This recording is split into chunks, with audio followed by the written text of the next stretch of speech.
Kamu hamil? Sudah 3 bulan, Mas.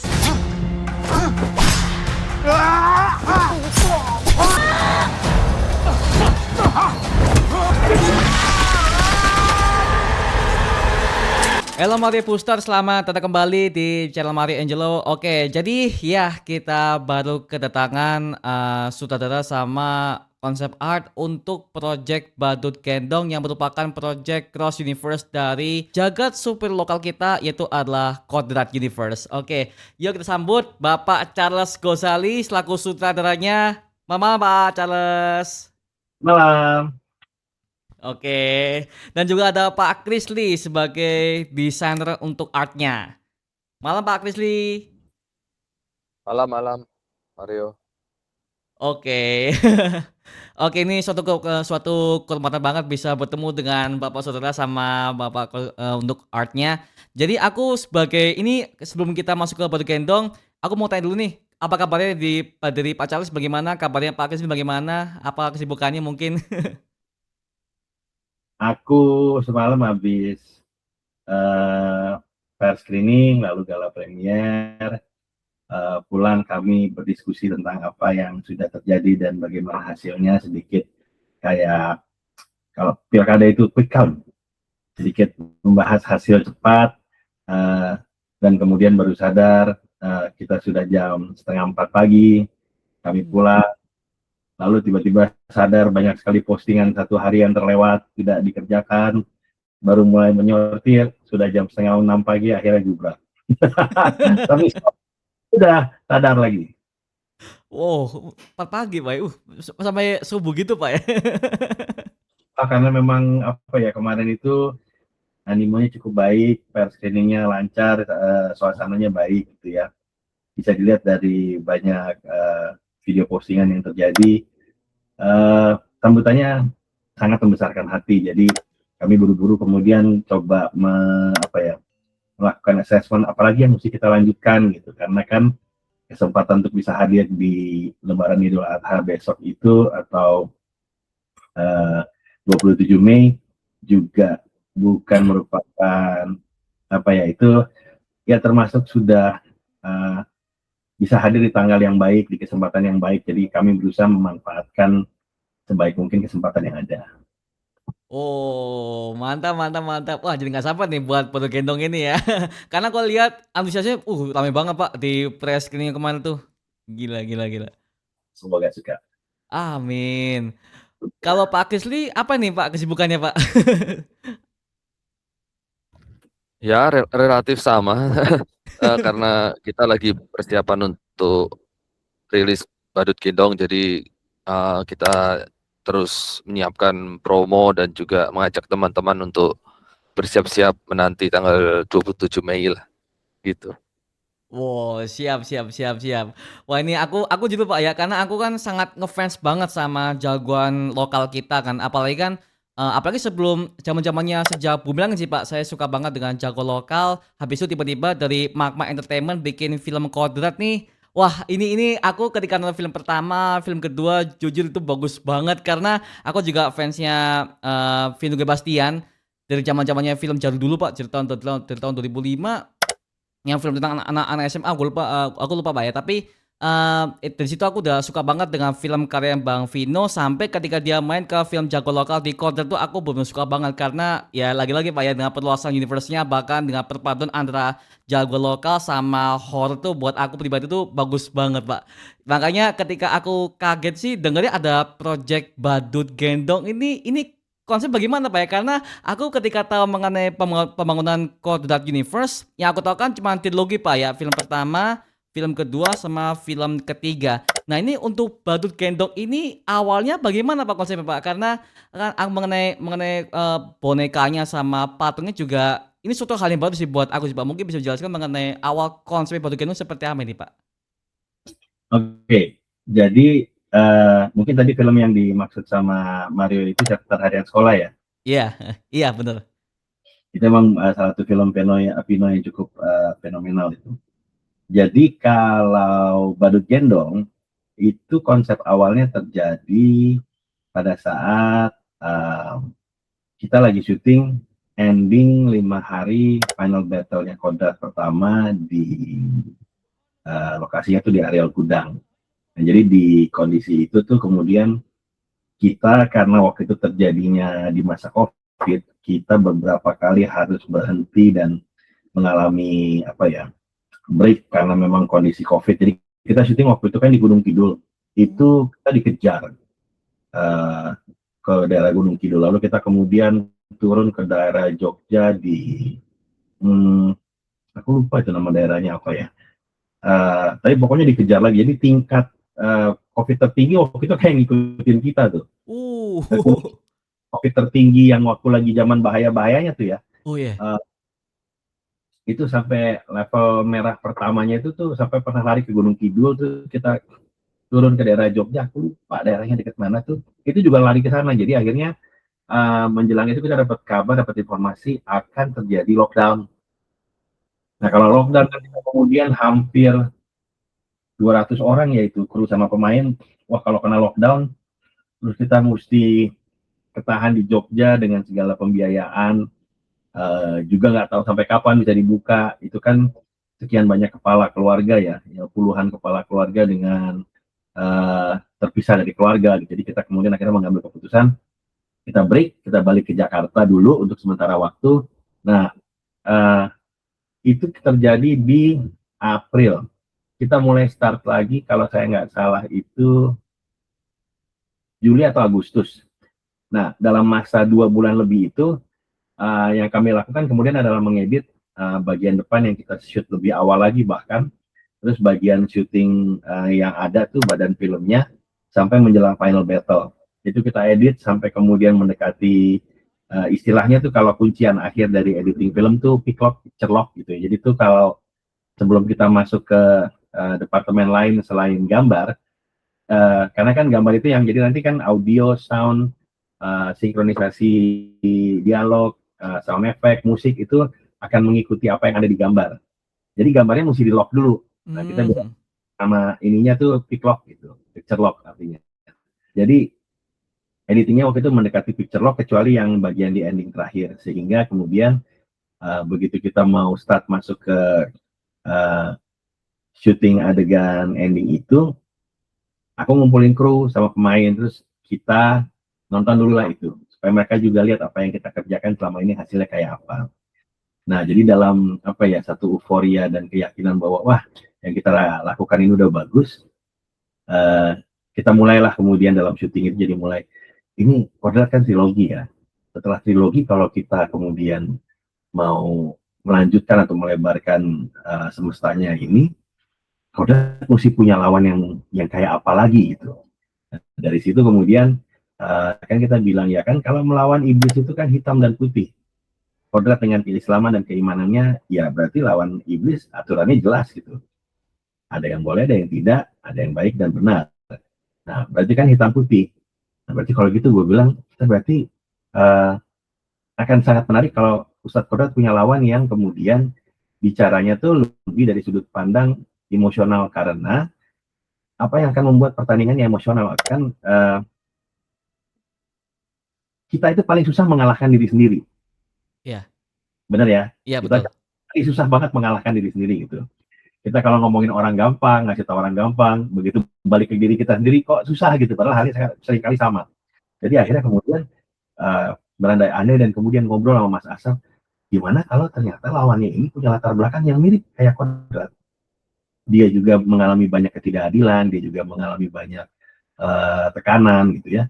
Siapa yang kemudian melakukan ini? Gimana kalau takdir? Itu yang nggak bisa dilawan lagi.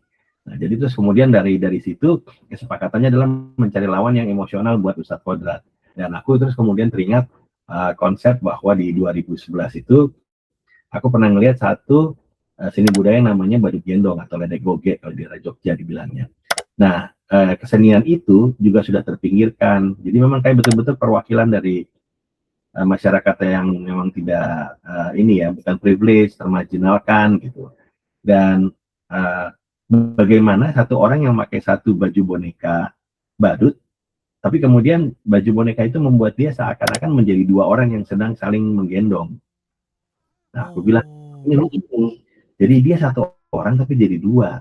Nah, bagaimana kalau kemudian ada entitas lain yang hadir di dalam boneka itu, sehingga walaupun dia satu seperti dua, tetapi dalam kenyataannya dia itu tidak satu menjadi dua, tapi bahkan dua menjadi satu. Karena kalau entitasnya masuk ke dalam bonekanya berarti ada dua, satu entitas yang jahat atau yang supranatural, satu yang manusianya.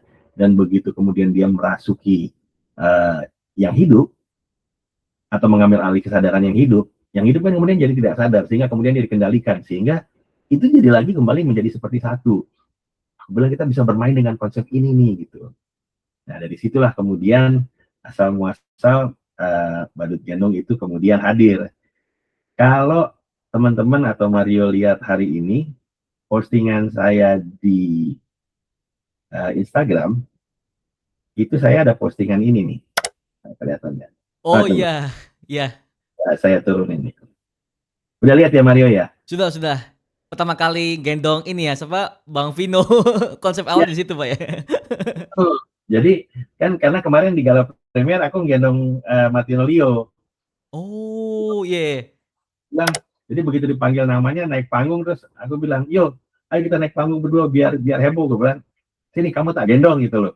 Terus begitu, ayo kita bikin biar ramai. Jadi begitu naik, terus aku sempat pura-pura aduh gitu kan. Begitu aduh, mereka yang di bawah pada teriak, nggak apa-apa, aku bilang.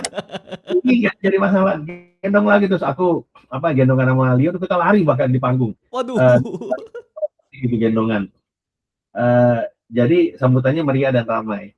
Nah kalau dilihat yang aku posting tadi, itu tuh fotonya dari waktu aku sama Vino lagi proses ADR atau proses pengisian suara di Kodrat 1. Karena kalau dilihat di layar, nih, ini adegannya Yasmin lagi membakar barang di gudang. Oh, adegan final Pak itu ya? Tuh. Jadi memang ini bukti bahwa badut gendong itu udah ada dari proses awal ini Kodrat 1 jalan. Oh, sudah dari awal berarti ya? Wah, nanti kita bikin badut gendong untuk jadi lawannya Ustaz Kodrat. Berarti ini fix villain Pak ya? Musuh Pak ya? Musuh Kodrat berarti ya? Bisa dibilang film, bisa juga sebagian orang mengatakan anti-hero. Kalau kenal si Audi Siswanto tuh dari Planet Cinema. Oh iya. Ingatnya hari ini karena dia kemarin udah nonton, dia bilang, aku nggak peduli dia mau lewat batas, mau lewat apa, tapi buat aku dia superhero karena dia ngebelain banyak orang punya ketidakadilan dan perasaan gitu kan. Ya jadi buat sebagian orang dia bisa jadi anti-hero. Harapannya juga dari kami memang kepinginnya begitu. Karena lagi-lagi ya, mengalahkan villain itu kan jelas, tapi kalau mengalahkan anti-hero yang sebetulnya berarti ada yang dia bela gitu, dan ada kepentingan yang juga kemudian dia wakili, itu kan kemudian akan membuat terkadang kita jadi ada di persimpangan jalan yang memang nggak mudah gitu. Itu yang nanti kita siapkan buat Ustadz Kodrat. Wow, makin nungguin Pak. Jadi kenyataan yang nanti menyenangkan. Amin. Wah, gokil. Karena ini Pak, karena aku kan sempat nge-breakdown trailernya Pak kemarin 3 hari yang lalu sebelum kita podcast ini Pak. Jadi memang yang saya tangkap tuh dari official teaser sama trailernya ini memang lebih ke arah anti-hero sih Pak. Karena kan dia kan membantai orang-orang seperti kayak kapitalis jahat atau mungkin para preman. Pokoknya orang-orang yang nggak bertanggung jawab dalam segi bentuk moral Pak. Jadi kalau ini mengarah ke villain sih, ini bukan pembantaian masalah sih. Ini kan lebih ke arah dia melawan orang jahat tapi dengan cara sendiri, dengan cara kekerasan yang udah semerawut gitu Pak ya. Jadi ini lebih ke arah anti-hero sih Pak. Karena emang konsepnya yang aku lihat Pak ya, karena kan aku juga sebagai fansnya komik Marvel DC, memang nih konsep yang aku lihat seperti kayak Punisher Pak. Kalau Bapak tahu ya mungkin Punisher, Frank Castle. Nah, tapi kemudian yang menarik adalah memang bentuk kemiripan kalau dibilang, oh ini kayak Punisher gitu ya, kan berarti dia vigilante. Vigilante, iya. Itu kemungkinannya ke arah sana juga saya nggak heran, dan jika banyak teman-teman yang melihatnya ke arah sana. Tapi disitulah kemudian yang akan menjadi menarik saat jika teman-teman nonton special screening kemarin, mudah-mudahan masih bisa mendapatkan komik merchandise dari Badut Gendong yang dibuat oleh Chris Lee dan teman-temannya. itu adalah satu komik pendek dengan 5 cover varian. Nah, di komik itu sebenarnya menjelaskan bahwa Badut Gendong itu bukan vigilante. Ada Oh. gitu. Karena kalau vigilante kan kemudian dia kayak Robin Hood gitu yang membela banyak orang untuk satu kepentingan yang dia wakili. Ya. Tapi Badut Gendong ini memang berbeda. Dia memang kita mencoba mengambil pendekatan yang berbeda supaya dia menjadi lebih unik gitu. Oh, oke, berarti ini, masih ini ya, sebelum kita nonton aku masih belum bisa memprediksi ya, apakah ini adalah anti-hero atau villain, ya nanti kita akan tunggu jawabannya Pak di tanggal 7 nanti. Dan komik yang dibikin sama Chris Lee itu Hmm? adalah kisah cerita yang terjadi setelah Badut Gendong 1, sebelum Badut Gendong 2. Oh, lanjutan Pak ya yang komik ini Pak ya? Ya, penggalan cerita lanjutan. Silahkan Oh. kepada yang membuatnya, kreatornya Chris Lee. Oke, terima kasih Pak Charles. Oke, kalau untuk Pak Krisli ini gimana Pak? Untuk komiknya Bodo Gendong ini untuk dalam segi konsepnya bagaimana Pak? Untuk dalam segi, apakah ini lanjutannya langsung atau ada sedikit tease kepada sequel kedua atau langsung menuju kepada project Kodrat maybe? Atau bagaimana Pak? Silakan Pak, kalau ada bisa di-tease dikit-dikit. Project komik Badut Gendong ini memang kita adakan sebagai sebuah perluasan universe ya. Jadi seperti komik Kodrat kemarin sudah ada juga. Jadi dan sukses, maksudnya dalam arti orang berlomba-lomba ingin dapetin komiknya gitu, dan memang walaupun kita udah bikin nyetak banyak banget, tapi memang tidak akan cukup ya karena yang nonton lebih banyak lagi gitu.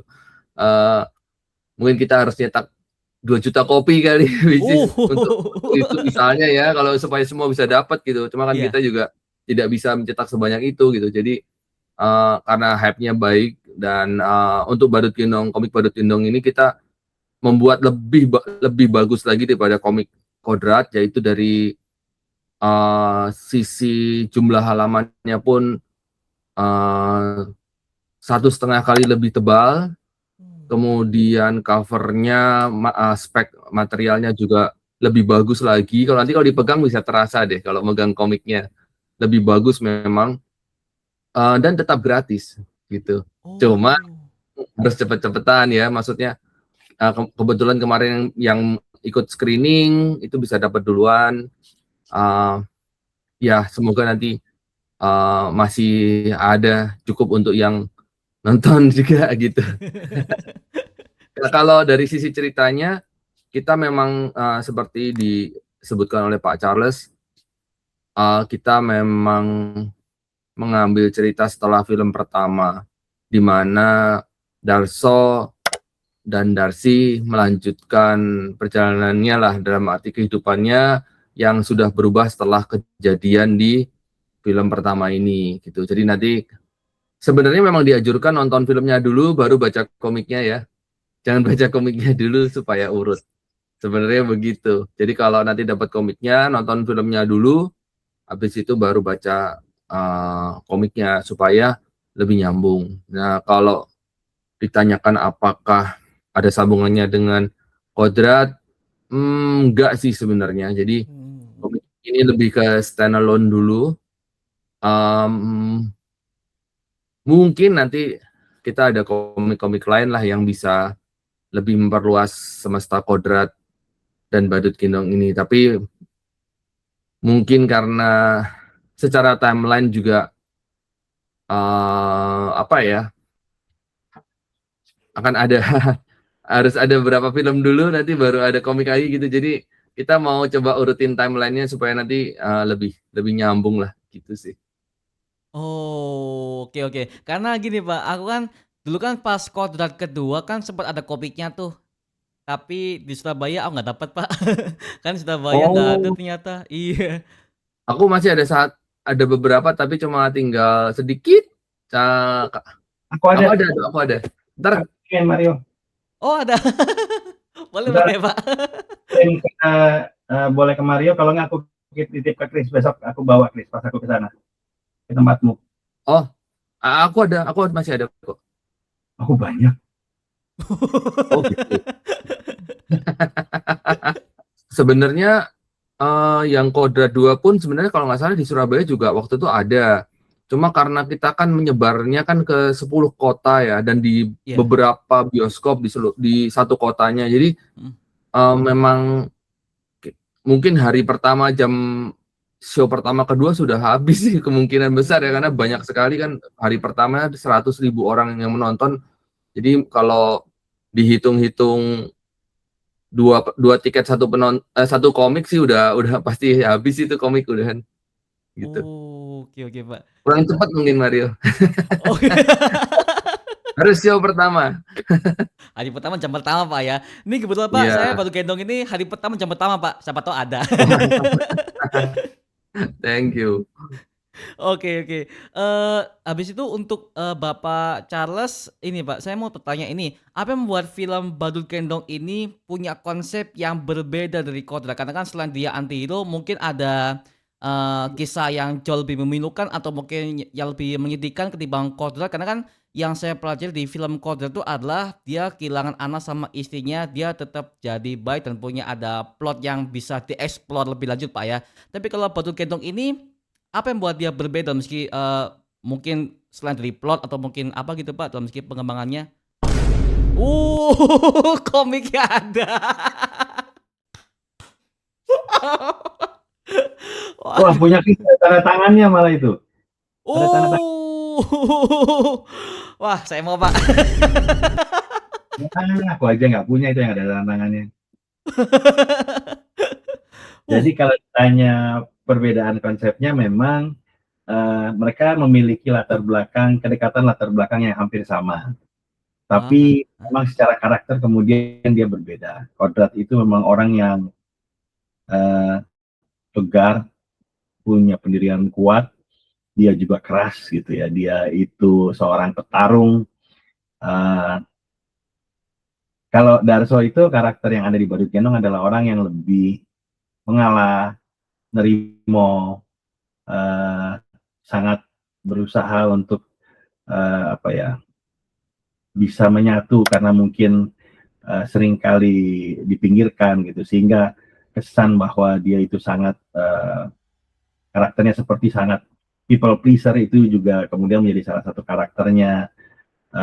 Dan yang terpenting adalah di saat Kodrat itu kehilangan Alif Alfatonah anaknya yang terjadi di Kodrat 1, dia kemudian memang juga mengalami tekanan yang begitu hebat. Kalau orang zaman sekarang kena mental gitu ya, sampai bahkan waktu lagi adegan di penjara saat dia mau dibebaskan, lalu Aswala masuk dan merasuki para sipir penjara dan berusaha membunuh dia agar dia nggak bisa bebas. Dia bahkan membiarkan dirinya digantung. Kayak udah orang nggak punya semangat hidup. Yang terjadi tetapi kemudian adalah memang jalan dan garis hidup setiap orang itu kan berbeda. Di ceritanya Kodrat itu karena memang dia punya garis hidup yang ditugaskan atau mungkin sudah digariskan oleh yang kuasa, bahwa dia punya tugas untuk melakukan atau menolong banyak orang. Jadi kemudian pada saat dia mati suri, ada panggilan yang kemudian datang lewat suara azan yang mengajak dia untuk kembali sholat dan bersujud kepada Allah gitu. Jadi begitu dia kembali menyembah, itu menjadi sebuah bukti kembalinya dia kepada fitrah gitu ya, kepada kebaikan dan menyembah Allah gitu ya. Dia kemudian dibangkitkan kembali. Jadi memang secara garis cerita Kodrat punya pendekatan yang mungkin salah satu yang bisa membuat orang merasa bahwa ini memang feel-nya kayak superhero gitu. Nah, berbeda dengan Darso yang kemudian memang saat kehilangan istri dan anaknya yang ada dalam kandungan, dia berusaha untuk menerima semua itu. Dia bahkan tetap berusaha untuk menerima gitu ya dan mencoba menjalani hidupnya.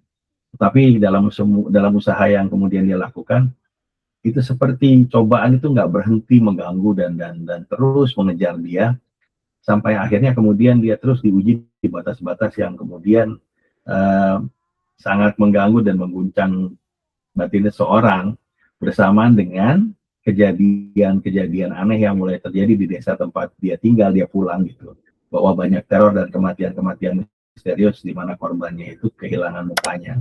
Ya. Nah, jadi kondisi itu akhirnya kemudian bisa diikuti di film apa yang nanti kemudian terjadi setelahnya, bagaimana kemudian Darso berusaha untuk bisa bertahan dengan kemanusiaan dan hati nuraninya itu dalam kemudian menghadapi cobaan itu.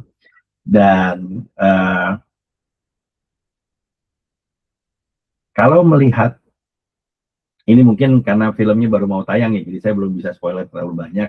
Tapi kalau melihat apa yang membedakan kedua tokoh itu, kalau kita nonton Kodrat, banyak orang yang juga mengatakan bahwa film Kodrat itu cukup menyentuh di luar soal kisah heroism dan gore-nya dan horornya gitu ya. Tapi cukup menyentuh terutama Kodrat 2. Tetapi kemudian yang tetap dirasakan orang adalah bahwa memang Kodrat itu adalah sosok yang seperti superhero, makanya kayak Kodrat 2 itu semakin menguatkan kesan itu gitu.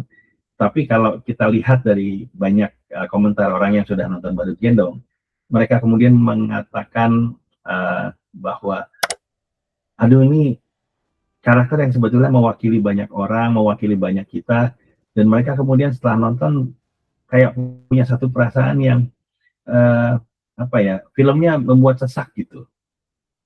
Ada sesuatu yang membuat mereka kayak begitu keluar, aduh kok kayaknya begini, kayak memang banyak kejadian yang kemudian seperti terwakili dan memang membuat para penonton ngerasa kok nggak bisa terima ya, sehingga akhirnya banyak yang akhirnya kemudian setelah nonton berpihak justru kepada Darso gitu dan membela apa yang kemudian dia lakukan.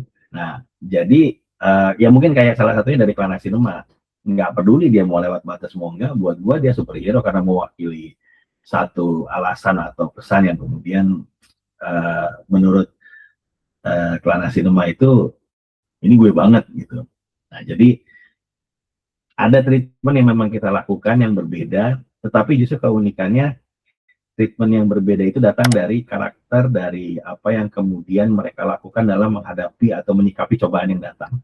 Tetapi latar belakang cobaannya ada yang memang kita miripkan, karena nanti itu ada keinginan pada saat Ustadz Kodrat bertemu dengan Darso atau Badut Gendong, akan terjadi sebuah pertempuran yang emosional, karena yang dihadapi Kodrat sebetulnya adalah orang yang seharusnya punya kemiripan latar belakang dengan dia. Gitu kira-kira. Oh, oke.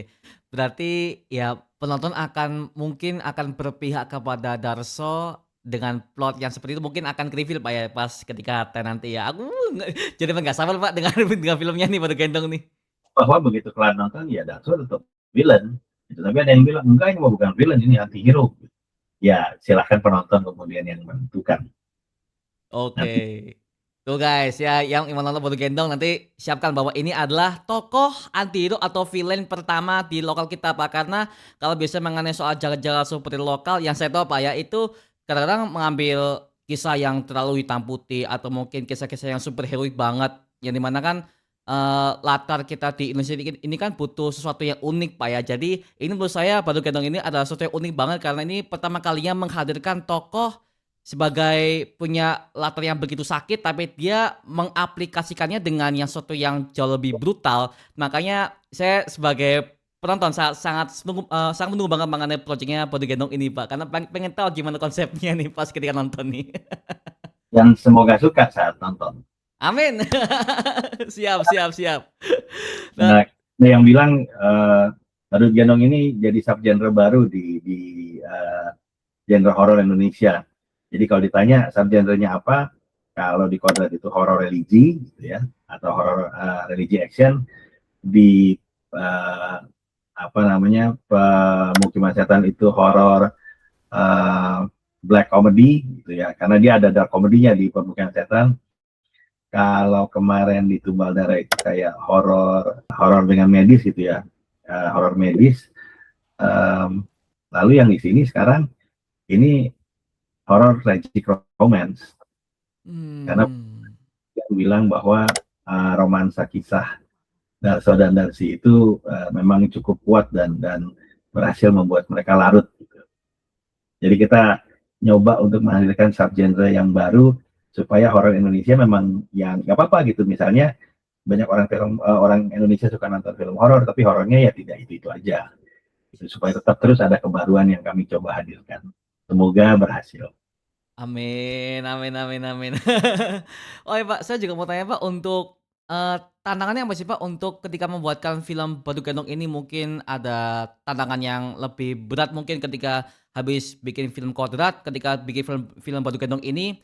Tantangan pertama akan dijelaskan oleh Risli, karena Oke, silakan Pak. pertama kita mendesain topeng dan look dari Badut Gendong yang menurut kami harus sangat ikonik, karena saat dia mau jadi sebuah sosok anti-hero baru atau villain baru, kan mesti punya keunikan ya, secara Yes, siluet harus menarik. ya, Silahkan untuk menjelaskan nanti, terus aku nambahin yang berikutnya. baik. Silakan Pak Rizly, silakan. Iya, topeng ya. Topeng itu ketika pertama kali dijelaskan oleh Charles mengenai konsep Badut Gendong ini dan membaca skrip draft awalnya, saya terus terang sangat suka gitu. Bahkan ini ya, eksekutif produser yang lain habis baca juga langsung WA gitu, wah ini bagus banget gitu. Jadi baca skripnya aja udah excited banget lah gitu. Nah, permasalahan berikutnya bentuknya kayak apa ya gitu kan. Mhm, Gitu. Nah, dari Mas Asaf sebagai penulis, dari Charles sebagai director, banyak memberikan referensi, dan saya juga baru riset-riset apa sih sebenarnya Badut Gendong itu gitu dengan keunikannya, dan ternyata memang itu adalah salah satu senian tradisional, cuma memang kita sudah jarang melihat sih sekarang, apalagi di kota-kota besar gitu. Jadi kita search pun di Google tuh juga nggak terus ketemu banyak banget loh. Kalau kamu coba search itu emang nggak ketemu banyak banget. Harus lebih lebih teliti atau mencoba berbagai keyword untuk bisa nemu-nemu gambar-gambar atau fotonya gitu. Dan dari situ memang bentuknya sangat beragam gitu. Nah, karena sangat beragamnya itu, jadi di awal-awal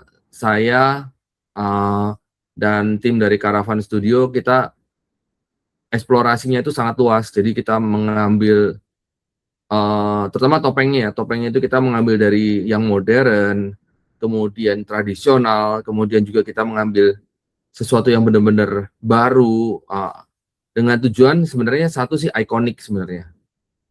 Cuma dalam perjalanannya dan apa ya, dari masukan-masukan dari sisi cerita dan lain-lain, setelah berbagai berkali-kali round of design, kemudian ini kayaknya bagus ini deh, tapi setelah kita develop ini satu, makin lama aduh kok nggak, kurang oke ya, kita coba lagi, dan ketika mungkin lebih dari 2 tahun, ketika kita udah mendekati, makin dekat dengan apa ya, project ini akan menjadi nyata, udah mau disuting gitu, akhirnya melihat dari sisi kostumnya yang kita memang arahnya ke tradisional, kemudian musiknya juga nanti kalau dilihat juga tradisional, tariannya tradisional, jadi settingnya juga, jadi akhirnya kita memutuskan untuk membuat desainnya ke arah lebih ke tradisional. Jadi kita tinggalkan desain-desain yang modern, kita lebih ke tradisional. Cuma bagaimana membuatnya tetap ikonik,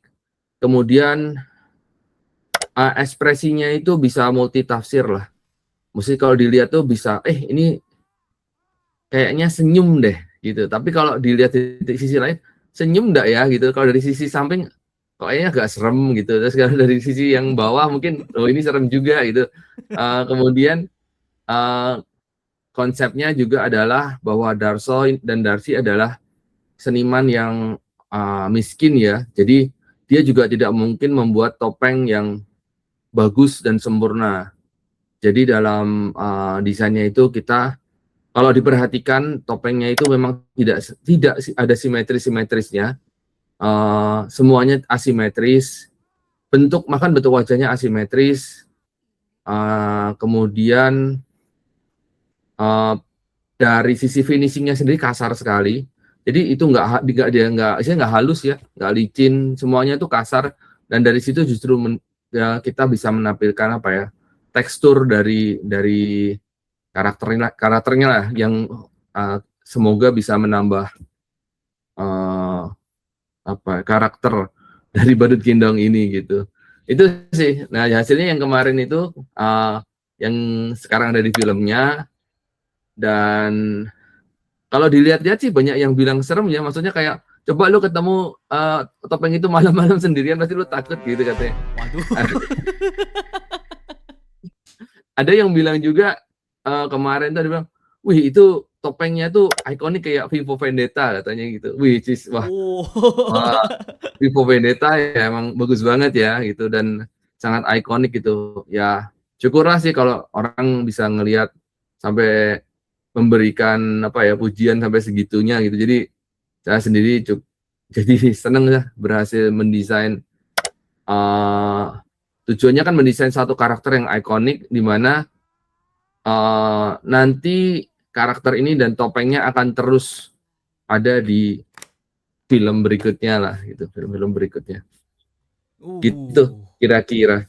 Oh, iya Pak, saya juga setuju Pak. Itu ketika saya lihat trailernya sama ini Pak, yang di bagian marketing, kalau saya lihat di kemarin itu ada marketingnya Badut Gendong, yang ada talentnya bagi Badut Gendong tuh keliling kota itu mana Pak ya? Saya lihat tuh reaksi orang-orang itu natural Pak, semua itu.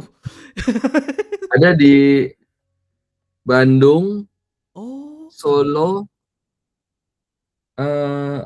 Jogja ada nggak ya? Jogja ya betul. oh Jogja, Bandung. Oh, itu saya lihatnya waduh. Ngeri, Pak. Next project mungkin kalau ke kuadrat ketiga, apakah Bapak punya planning lain nggak, setelah Badut Gendong ini ada project apa gitu, mungkin melahirkan mungkin tokoh hero lagi Kak, yang berhubungan dengan kodrat atau mungkin bagaimana? Salah satu tantangan itu kemudian adalah juga memang meeting the expectation ya. Penonton yang sudah kita hadirkan lewat Kodrat 1, Kodrat 2, bahkan Pemukiman Setan gitu ya.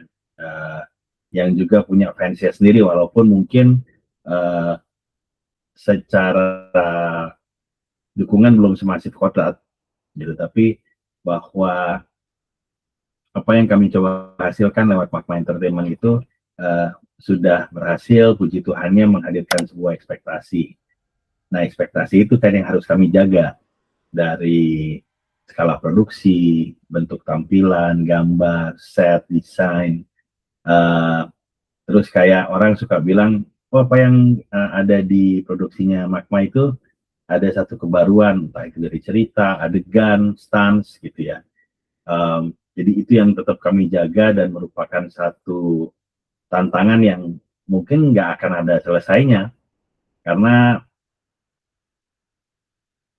ya aku kalau ngebaca misalnya kayak kita suka film apa nih misalnya Mission Impossible gitu, Oke, bahwa selalu ada adegan yang misalnya berulang seperti lari dikejar kebut-kebutan di jalan, kendaraan motor, mobil gitu ya, atau ini. Jadi ya kemudian yang dilakukan Tom Cruise dan Tim Stan, atau film-film kayak John Wick gitu, atau film-film Jackie Chan misalnya daripada zamannya, segala sesuatu yang hadir itu coba terus kemudian ditingkatkan, karena penonton pasti menunggu sesuatu yang apalagi yang baru, apalagi yang menarik gitu, apalagi yang kemudian bisa membuat penonton itu kayak pas penonton wah gitu karena nemuin sesuatu yang menyenangkan.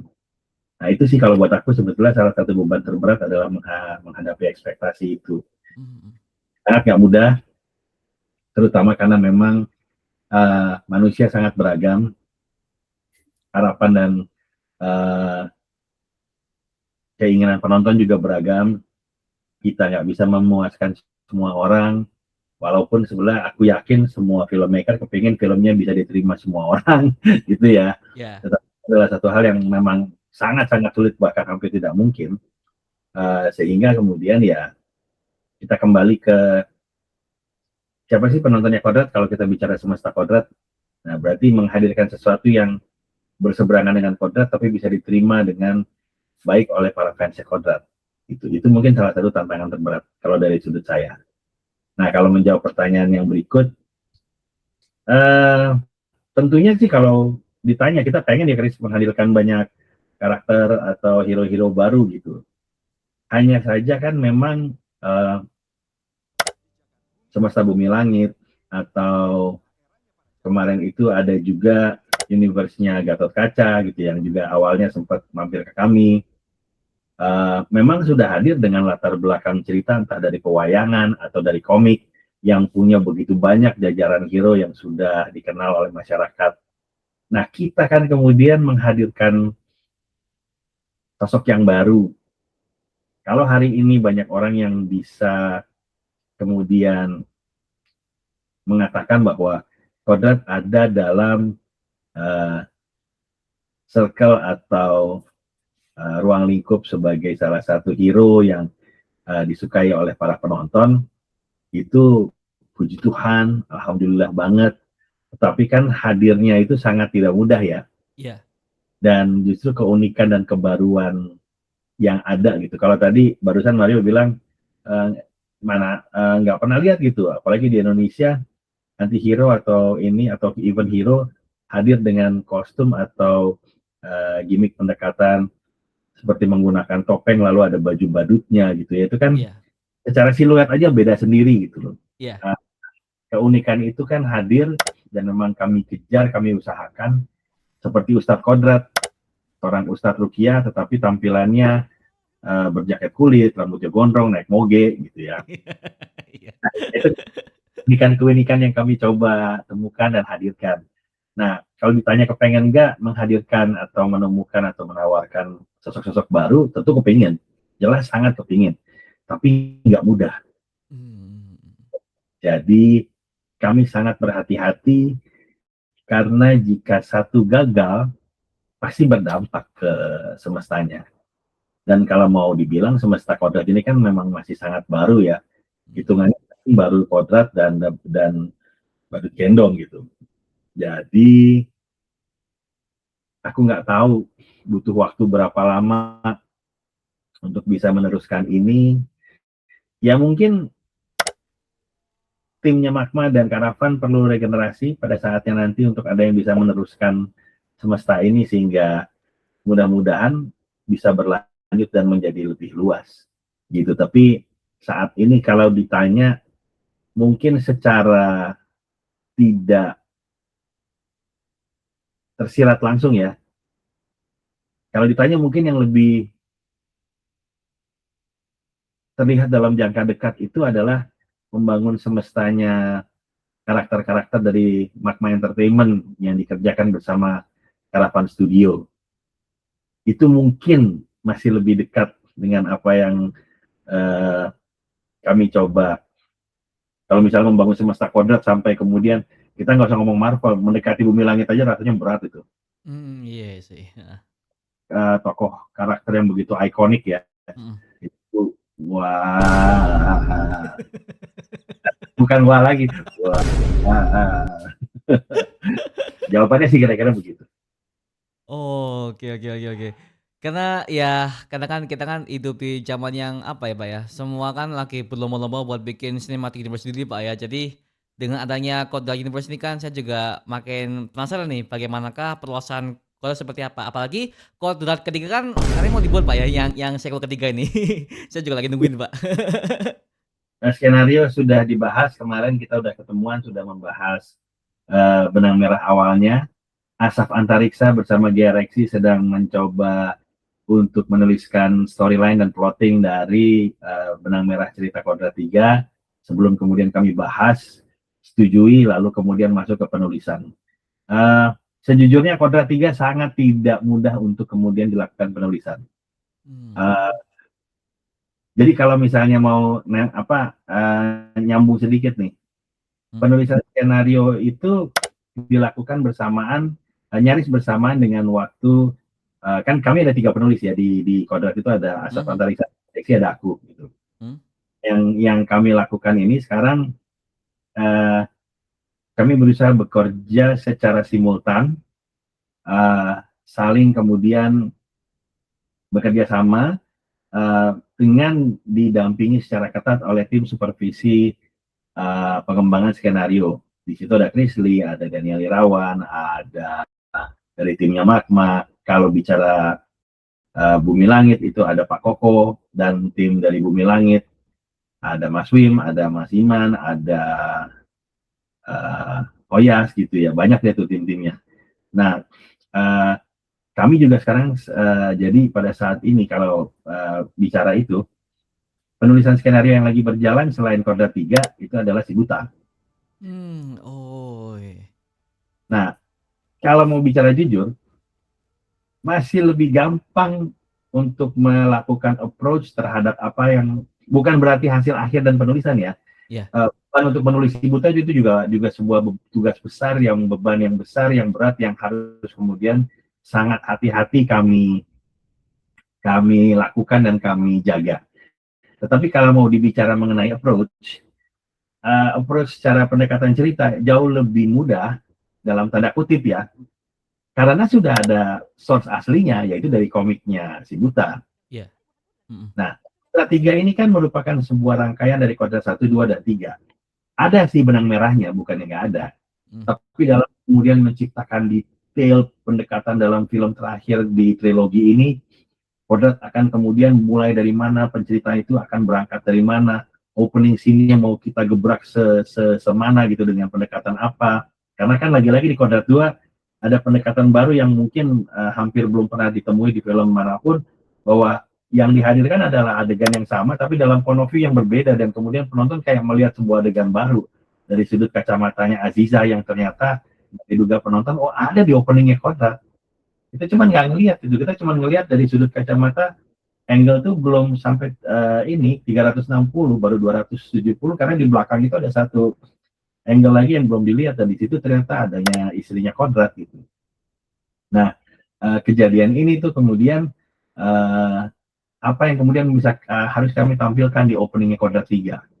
Endingnya nanti pada saat dia melawan sebuah entitas kejahatan kuasa iblis yang lebih besar daripada jin Aswala itu, nanti kemudian bentuknya apa, tone suaranya kayak apa, bentukannya seperti apa, mau kita bikin memang hanya dalam bentukan entitas kegelapannya, ataukah mau ada bentuk humanoidnya, actionnya mau kayak apa, karena semua orang bilang ayo gitu, bahwa kemudian unsur action gore yang ada di satu mesti ketemu dengan unsur keislaman yang makin meningkat di Kodrat 2, tapi jangan dikurangin di yang di ketiga, actionnya gore tetap makin kencang biar tetap filmnya makin heboh lagi.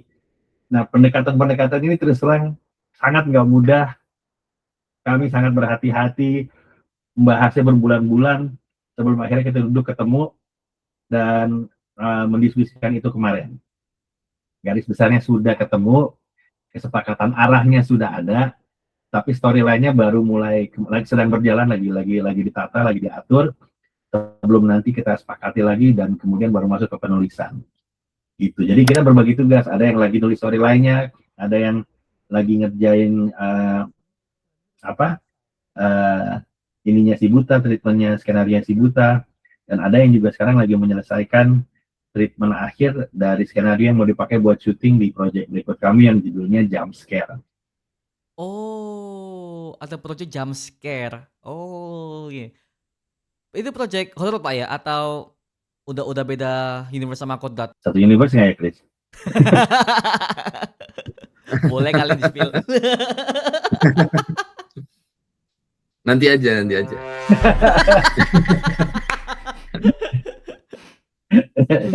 Katanya nanti aja tuh. Nah, ke Jav Market, di 2 Jav Market kemarin, sebetulnya dari laporannya Sinekrit di Jav Market juga itu jump scare udah ada, cuman judulnya yang kemarin itu masih mayat hidup. Nah, coba jadi jump scare itu adalah judul bahasa Inggris dari project mayat hidup yang kemarin sempat kami pasang posternya di Jav Market. Oh di Jav ya? Oh yang di Jogja Pak ya? Yang event perfilman lokal? Ya, betul. Oh, iya iya iya. Iya, Pak, itu kemarin yang sempet heboh si Buta, Pak, ya, di announcement tuh semua pada kaget, Pak. Nah, keluar, iya berita yang lain memang jadi nomor 2. Itu memang kenceng banget sih itu. Karena saya juga kaget, Pak. Bumi Langit masih lanjut nih. Karena emang, Pak, karena kan udah nggak dapat project Bumi Langit dari tahun 2024 kemarin kan sempat Tira, Pak, ya, Tira Series kan sama Disney Disney. Itu udah berhenti udah setahun lah. Iya, dari tahun 2024 sampai tahun 2025 kemarin setahun, Pak, ya. Jadi tiba-tiba pas ketika Bapak nge-announcement si Buta itu saya juga kaget sih. Oh, masih ada ternyata. Sebetulnya yang melakukan announcement bukan kami, yang melakukan Oh. itu Bumi Langit. Dengan Mhm. dari Bumi Langit sebagai apa ya bilangnya, head of production kali ya Chris ya. Beliau yang kemudian memang jadi pemegang kendali dari produksi IP-IP-nya Bumi Langit ya Chris. Iya, apa ya? Ya, Produser ya. ya produser. Iya. Nah kami dari Magma Entertainment dan Caravan Studio diajak untuk kemudian menggawangi salah satu IP itu yang setelah mereka mencoba dengan Ludala, lalu kemudian masuk ke Sri Asih, Virgo Virgo. and the Sparkling ya. Kondis Sparkling, lalu Tira gitu ya. Iya. Nah, kemudian kami diajak untuk kemudian bekerja sama dan menggawangi si Buta dari Gua Hantu. Jadi ini kita hanya bicara satu IP, tidak bicara universe, tidak bicara semesta gitu ya. Apa yang saya ketahui sih semesta ini harusnya masih dalam pengawasannya Joko Anwar ya. Iya. Ya, kalau secara umum yang saya ketahui itu. Jadi kita memang masih harus hanya membicarakan ini. Pak Koko juga bilang bahwa dia akan minta teman-teman seperti Joko untuk misalnya atau Pak Wiki Olindo dari Screenplay untuk kemudian melihat dan membaca atau mensupervisi proyek si Buta seperti misalnya mungkin skenario lalu memberikan kesan atau catatan atau masukan gitu loh. Jadi kalau dari apa yang kemudian kami dengar dengan kondisi itu, harusnya Bumi Langit masih digawangi oleh orang-orang yang sama ya harusnya menurut saya. Oh gitu, Pak. Berarti masih satu universe sama PCU dulu ya? Karena kan sempat ada rumor yang mengatakan bahwa Bumi Langit kan lagi ribut total setelah dikejar sama Pak Charles gitu. Berarti memang masih satu semesta, Pak, ya? Sama yang dikejar sama Joko Anwar. Kalau yang saya ketahui ya, Iya. ini dari yang saya ketahui, kita nggak pernah membicarakan semesta lain. Bahkan Pak Koko masih pernah mention ke saya, Chris, dan kakak saya Linda, bahwa memang Joko dengan proyek-proyek Bumi Langitnya juga nanti pada saatnya akan jalan ya, Chris. Iya, Iya. memang sudah ada rencana ke depannya juga gitu. Jadi kalau yang tadi disebut sama Mario itu kayaknya asumsi-asumsi yang beredar setelah mendengar announcement sebenarnya itu kan ya semua orang menanggapinya berbeda-beda ya dari announcement Iya. itu sih. Iya, karena gini soalnya dari follower saya tuh, Pak, ya banyak banget yang mau ngomentari ini Bumi Langit kayaknya ribut nih setelah si Buta segala macam karena ini masih belum ada confirm kan, Pak. Jadi ini semua para penggemar juga masih mendebatkan mengenai hal itu. Makanya ini juga masih belum jelas sih, Pak. Makanya ini saya langsung tanya aja ke Pak Charles lah ini. Ini apakah masih satu semesta atau ini udah beda banget stand alone gitu sih, Pak? Kalau dari apa yang saya pahami dan saya ketahui dan dari kacamata kami semua di Magma Entertainment dan Caravan Studio saat ini, si Buta adalah menjadi bagian dari semestanya Bumi Langit. Ya. Semesta Bumi Langit adalah termasuk Gundala, Betul. si Virgo and the Sparklings, juga dengan Tira yang sudah dibuat oleh teman-teman para sinias kemarin. Sehingga saya nggak melihat ini menjadi bagian yang kemudian memisahkan diri bahwa memang Jawara dan Patriot itu punya dua masa pendekatan yang berbeda, betul. Tetapi bahwa kemudian ini menjadi semacam ribut, saya nggak melihat itu sih. I don't think this is a ribut, because kan mereka nggak minta kita megang Gundala, mereka nggak minta kita megang Sri Asih. Aku juga komunikasi gitu ya, pernah WA-in sama Joko dan minta restunya pada saat waktu lagi Pak Koko kemudian mengajak kami untuk masuk ke proyek ini gitu ya, dan Joko juga dengan sangat baik kemudian memberikan doanya gitu, good luck ya bro gitu. Kita berdiskusi, oke gitu, bahwa dalam waktu lagi kemarin saat dirilis, yang keluar logo dari Bumi Langit hanya Bumi Langit gitu, tidak ada screenplay-nya. Tetapi Pak Wiki itu masih ikut, Pak Wiki Olim itu ikut dalam banyak hal, ikut dalam banyak meeting kita 2 kali juga ada Pak Wiki gitu ya. Jadi apa yang akan terjadi ke depan itu saya rasa Pak Koko dari Bumi Langit yang bisa menjawab lebih pastinya. Tapi yang saya tahu bahwa apa yang kami terima approach ajakan dari Bumi Langit hanya mengerjakan satu judul IP itu, yang memang merupakan bagian dari semestanya Bumi Langit. Gitu. Jadi saya merasa kami adalah salah satu bagian dari apa yang sudah berjalan, dan semoga bisa mendorong agar semestanya terus berjalan dan berlanjut. Itu sih target dan tujuan kami. Satu film ini semoga bisa mendapat sambutan, bisa menggerakkan universe-nya lebih jauh ke depan. Tapi kita sama sekali belum ngomong, bahkan belum ngomong Si Buta 2, belum ngomong judul-judul lain, sama sekali enggak. Kita strictly hanya ngomong satu judul pertama, Si Buta dari Gua Hantu, dengan subjudul Mata Malaikat. Karena saya juga baca komiknya Pak, maksudnya Pak. Karena saya udah baca komiknya, jadi pengen tahu nih bagaimanakah garapan Bapak Charles gimana nih untuk film versi live actionnya Pak begitu. Karena kan dengan jago lokal seperti Si Buta kan banyak banget para gen zaman sekarang masih belum tahu Pak ya. Yang tahu kan cuman yang gen-gen orang tua saya, dan gen-gen kalau di gen sekarang tuh ya sedikit sih Pak yang tahu mengenai soal Si Buta. Karena kan di sinetron zaman dulu kan tahun 2000-an awal ada Pak ya kalau nggak salah di RCTI sama di beberapa stasiun televisi yang lainnya sih Pak. Makanya aku juga sangat semangat banget akhirnya jagoan lokal yang bertemakan seperti Si Buta ini akhirnya dibangkitkan di era zaman sekarang. Itu pengen tahu sih bagaimanakah aslinya sih buat kedepannya dari Pak Charles. Jadi kalau yang sekarang ada dari pendekatan yang diminta oleh Pak Koko dari Bumi Langit, yang kami tahu adalah bahwa Pak Koko punya keinginan untuk belajar dari apa yang sudah dia hasilkan bersama Pak Wiki dari screenplay di 3 film dan 1 seri sebelumnya. Nah, karena itu mereka sangat berhati-hati untuk kemudian masuk dan melakukan pendekatan di proyek yang baru ini. Ada keinginan dari mereka untuk kemudian mencari pemain yang lebih muda. Tujuannya adalah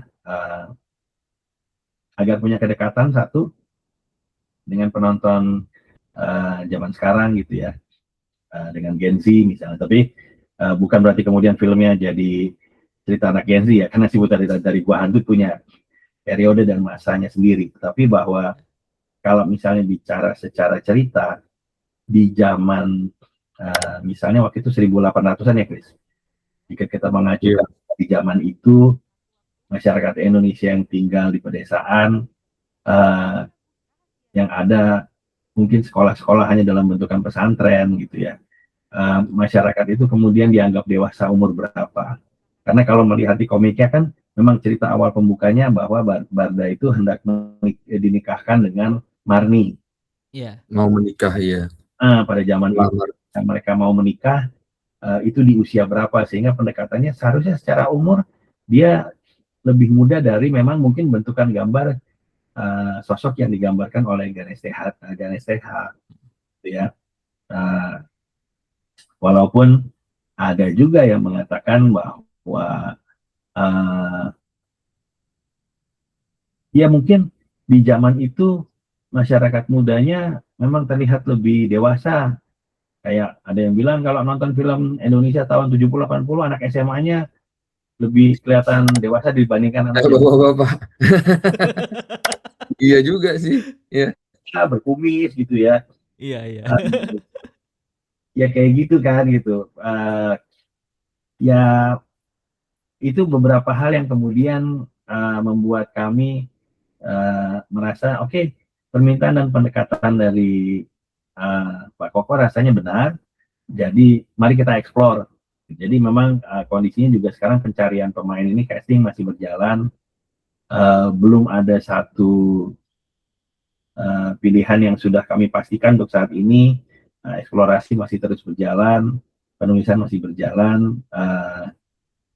Mari kita lihat nanti pergerakannya kemana gitu. Tapi yang pasti rasanya Pak Koko dari Bumi Langit memang sangat berhati-hati dalam menjaga IP-nya, dan dia kepengen apa yang kami hasilkan dari kerjasama ini menjadi hasil yang bisa semakin baik dan belajar dari karya-karya sebelumnya gitu. Oh, amin, puji Tuhan ya. Ya, berarti memang si Buta ini memang salah satu IP memang harus apa ya, sangat dijaga banget Pak ya, dengan IP yang se-legend ini kan juga pasti banyak banget orang yang mungkin zaman sekarang juga pengen tahu sih, bagaimanakah pendekar yang seperti ini kan juga akan diangkat ke zaman sekarang yang di mana memang apa ya, sedikit sekali sih, film-film lokal kita itu kan sedikit banget yang menampilkan tema-tema pendekar. Karena kan kebanyakan juga tema-tema horor yang gitu-gitu aja, dan juga action pun juga sangat sedikit sih Pak di tahun 2026 ini. Makanya dengan pendekatan seperti ini saya harap sih bisa memberikan apa ya, memberikan bentuk nostalgia kepada para penggemar lama sama memperkenalkan itu kepada para penggemar baru. Itu aku juga sangat menunggu banget sih. Apakah nanti ketika di film Badut Gendong ini apakah ada post credit scene Pak? Karena biasanya kalau mengenai film jago-jago kan biasanya kalau membangun sebuah bentuk universe kan pasti ada post credit scene-nya atau mungkin ada sebuah clue petunjuk di ending. Ada nggak Pak di film Badut Gendong ini? Ada nggak ya? Ada nggak ya? Ada Ada. nggak ya? Iya ya, ada nggak ya? Harus nonton dulu makanya. Nah tuh guys, tonton dulu guys. Gimana cara? Harus nonton, datangnya jangan terlambat, Oh iya. lihat Ah. dengan utuh, dan pulang jangan cepat-cepat. Silakan berkaca melihat apa yang ada di Kodrat 2. Oh, ya ya ya ya ya ya. Kalau kode kedua kan kita apa ya, di ending kan sudah titis Pak ke cycle ketiga, Aswala balik ke desa lama. Oh, itu gimana Pak ya? Maksudnya kenapa harus kembali ke desa itu Pak? Oh, itu saya juga kaget. Oh, balik ke desa Kober lagi nih. Oke. Pokoknya kan tidak sama, sudah rata dan kemudian hangus dibakar. Oh. Dan terbuka itu kalau dilihat ladang jagungnya itu udah nggak ada, tumbuhannya udah nggak ada, udah rata makanan dan berasap. Pesantren itu udah nggak ada bangunannya, udah rata. Coba. Oh. Waduh. Gerbangnya kan sama, ya kan, gerbangnya sama, tapi pas di dalamnya kan udah hancur. Tulisan pesantren Kahuripannya pun udah miring, udah jatuh. Oh, aduh. Ih, makin gak sabar Pak, karena kan yang saya tahu Pak di posternya Kodrat ketiga kan ada beberapa iblis Pak ya, selain Aswala kan kalau nggak salah ada iblis ular sama iblis apa lagi dia? Ada ular, Aswala sama satu lagi tuh yang lupa pokoknya mata kucing kalau nggak salah Pak ya di bagian atas itu. Berarti saya teorikan waduh ada 3 villain nih. Waduh, 3 iblis nih. Nah itu kalau soal iblis tanya sama Krisli tuh. Ya kalau di Kodrat 1 iblisnya 1, Kodrat 2 iblisnya 2, Kodrat 3 iblisnya 3. Waduh. Karena penulisan masih berjalan. Wah, gokil nih, gokil. Karena apa ya, Pak ya? Itu kan ternyata yang saya tahu, waduh ini ternyata semua musuh-musuh lamanya balik semua nih. Jadi ini bakal jadi kalau saya Pak ya, kalau saya menteorikan ini kayak Avengers-nya Kodrat nih, semua villain bakal muncul semua nih. Mudah-mudahan. Karena Kodrat itu memang merupakan sebuah perjalanan trilogi. Jadi memang mengacu kepada karakter yang ada, dan memang jika ada karakter baru yang hadir, karakter itu harusnya melengkapi apa yang sudah ada ya, bukannya kemudian mengganti gitu. Karena justru banyak orang yang menanyakan gitu loh, begitu di Kodrat 2, oke nih Aziza menarik, karakternya kuat, tapi aku juga kangen sama Asya, kangen sama Yasmin gitu loh. Mana karakter-karakter yang lain yang kemarin ada di film pertama. Itu satu kenapa kemudian memang kita kembali ke situ sih. Alasannya ya memang mengacu juga kepada reaksi dari para penonton. Itu. Gokil gokil gokil. Oh ya Pak, satu lagi Pak, untuk Pemukiman Setan 2 ini kapan Pak ya? Pemukiman Setan 2 ini saya nunggu banget Pak juga Pak, karena kan ya pengen tahu ini kan apa yang tokohnya yang juga main di film Cold siapa namanya? Lupa Pak nama artisnya. Asya. Cina. Ya. Ratu Sofia ya? Mau Maudi Efrosina. Oh Maudy Efrosina, iya Maudy Efrosina ini kapan Pak ya? Di sequel kedua ini bakal ini Pak dikerjakan atau bagaimana? Karena di film pertama itu buat saya Pak ya, itu film pertama itu waduh itu gore-nya minta ampun Pak. Gore-nya minta ampun Pak. yang Pemukiman Setan 2 memang cukup banyak, dan penulisan skenarionya juga hampir selesai, bahkan kalau itu sudah mendekati tahap akhir. Draftnya udah ada di draft 4 atau 5 ya, 5 kayaknya, di draft 5. Pastinya akan kami teruskan, cuman memang menunggu waktu, karena kalau ditanya Badut Gendong itu semestanya kodrat bukan? Iya. Kalau ditanya Pemukiman Setan itu semesta kodrat bukan? Tunggu nanti. Jadi bangun dan mengokohkan semesta kodrat, Pemukiman Setan memang unfortunately perlu sedikit menunggu waktu, agak mengantri. Karena kalau saya lihat di film Kodrat kedua Pak kan yang si apa sih Ustadz Jafar si nanti masih Mas tadi Pangalila itu dia ngomongnya pemukiman ini pemukiman setan nih Easter egg pemukiman setan langsung nyantol saya Pak. Oke Easter egg pemukiman setan oke boleh Memang kondisinya salah satunya adalah setiap film dari semesta ini yang sekarang kita coba lakukan, kan kita coba garap sebaik mungkin gitu ya, sehingga kemudian waktu yang dibutuhkan untuk menyelesaikan tugas dari satu film ke film lain itu durasinya panjang. Bisa minimal itu saya rasa secepat-cepatnya itu 10 bulan lebih, mungkin sekitar 11 bulan, bahkan banyak yang lebih dari 1 tahun gitu. Kayak Kodrat 2 itu udah lebih dari setahun itu ngerjainnya. Itu dalam hitungan kerja yang nggak putus ya, dan bukan dari hitungan tulisan, tapi hitung dari mulai pre-production.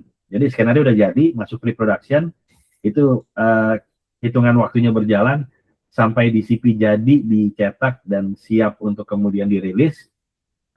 Itu waktunya bisa 1 tahun lebih. Gitu. Jadi memang kondisi itu membuat ada hal-hal yang memang ya unfortunately Pemukiman Setan salah satu yang harus agak mengantri, yang agak menunggu itu ke belakang, karena banyak juga orang yang kemudian bilang jangan jauh-jauh, Kodrat 3 ini udah kelamaan gitu kan, kapan keluarnya gitu. Padahal di saat kita kalau bicara ada si Buta dari Gua Hantu sebelum Kodrat 3, iya kalau dia duluan ya, kan sekarang penulisannya berjalan bersamaan nih, mana yang lebih dulu, kita lihat kesiapan dari produksinya sendiri terutama gitu. Kayak di Si Buta juga ada selain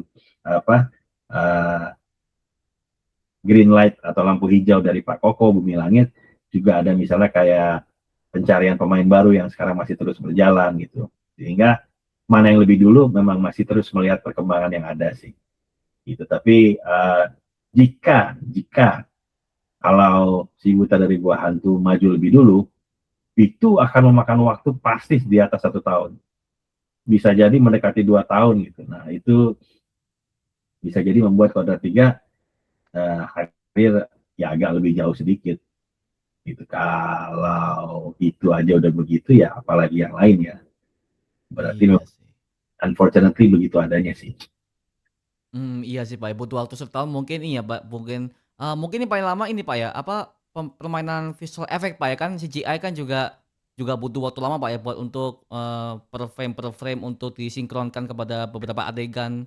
Karena kan kalau yang saya tahu Pak di pembuatan produksi film itu kan yang paling lama itu adalah CGI Pak.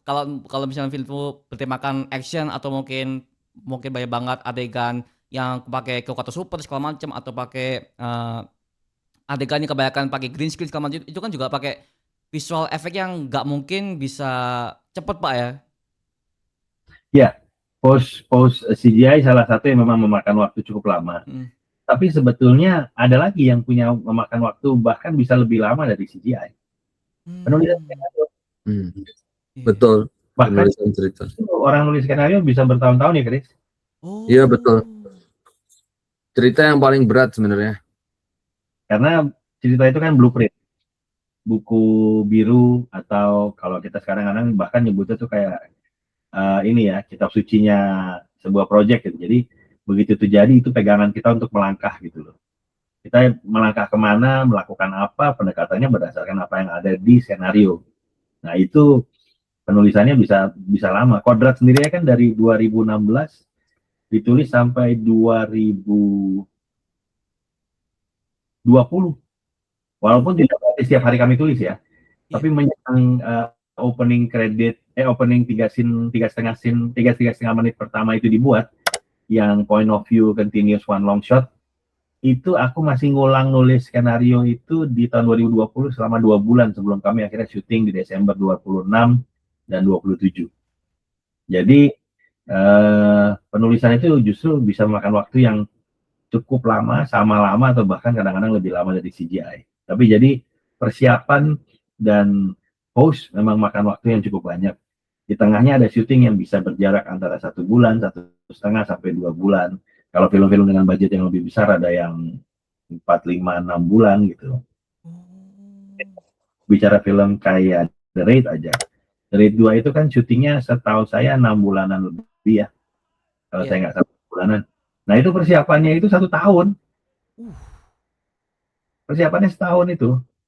Ya jadi ditambah post filmnya sendiri bisa 2 tahun lebih gitu. Tapi ya memang mereka skala dan budget produksinya kan datang dari luar negeri, sehingga memang besarannya beda dengan produksi lokal.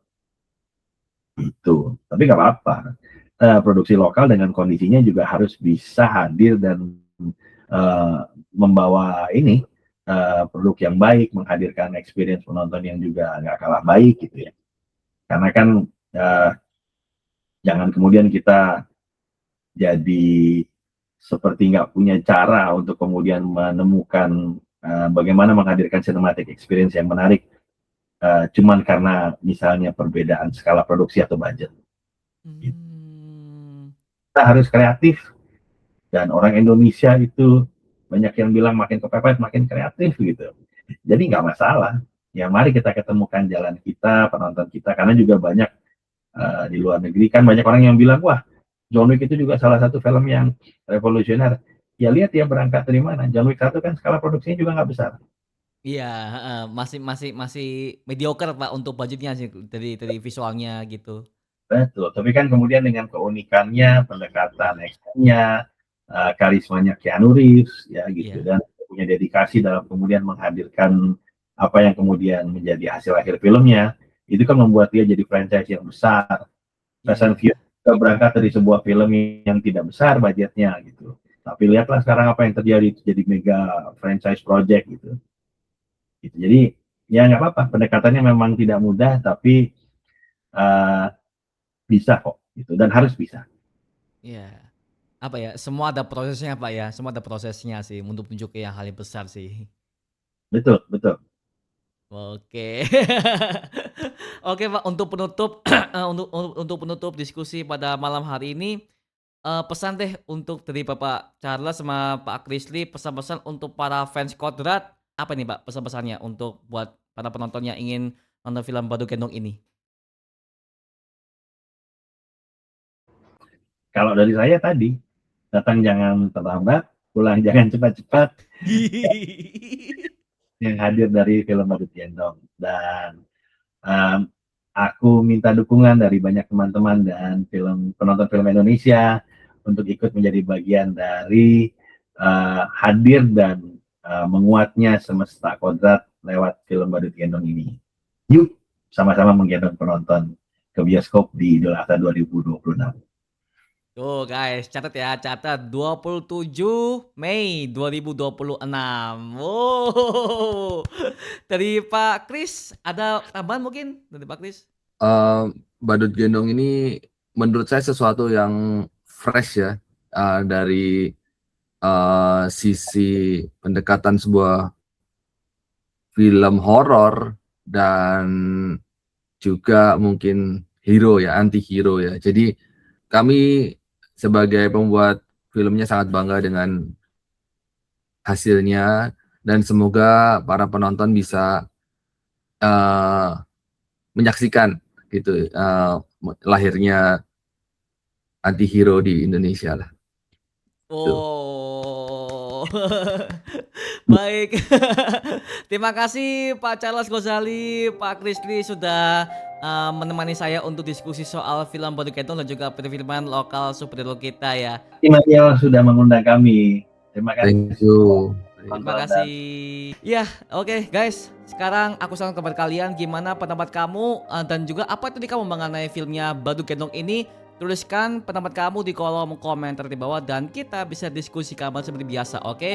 Nama gua Mario Ejelo guys dan sampai ketemu di video berikutnya dan jangan lupa untuk nonton film Badut Kedong di bioskop kesayangan kamu, oke? Ayo semua teman-teman kamu, keluarga, pacar, mantan, serah deh. Pokoknya tonton film Badut Kedong mengenai anti-hero lokal kita makin naik nih, oke? Adios dan thank you semuanya. Dadah. Thank you.